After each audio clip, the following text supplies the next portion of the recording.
Hello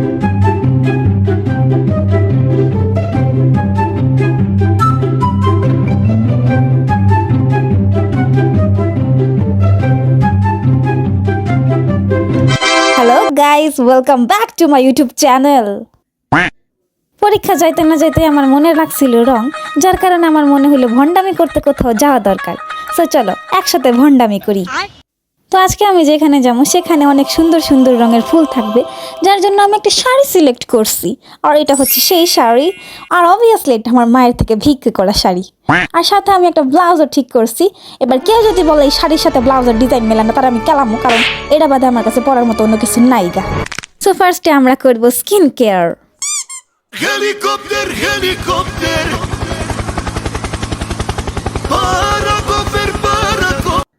আর তারপর আমরা use করব সানস্ক্রিন, কারণ আত্মীয় স্বজনের নেগেটিভিটি থেকে বাঁচতে না পারলেও সানস্ক্রিন ইউজ করলে আপনি রোদে কালো হওয়া থেকে বাঁচতে পারবেন।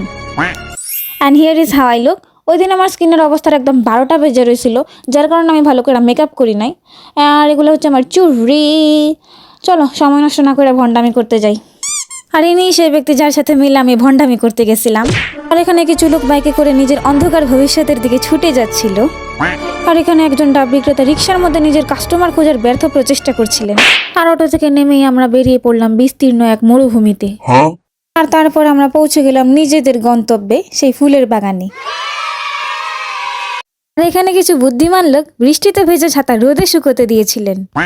আর এটাই সেই বিখ্যাত ফুলের বাগান, যেটা দেখতে আসলেই 10-এ 10 ছিল।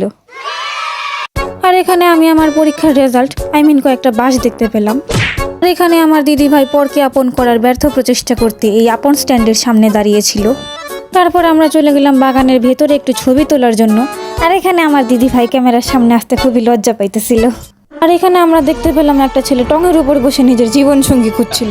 আর বাগানের এই পাশে কিছু আবলা বাবলা নাটকের শুটিং চলছিল, যাকে পাত্তা না দিয়ে আমরা চলে গেলাম ফুলের বাগানের দিকে।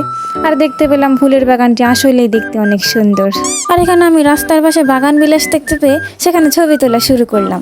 আর ওই দিন ওইখানে গিয়ে আমাদের ছবি তুলতে একদম নানি ইয়াদ আসতেছিল, কারণ অবভিয়াসলি আমরা সন্ধ্যা করে গেছিলাম। আর এত ভণ্ডামি করার পর অবশেষে আমরা চলে যেতেছিলাম নিজেদের বাসায়।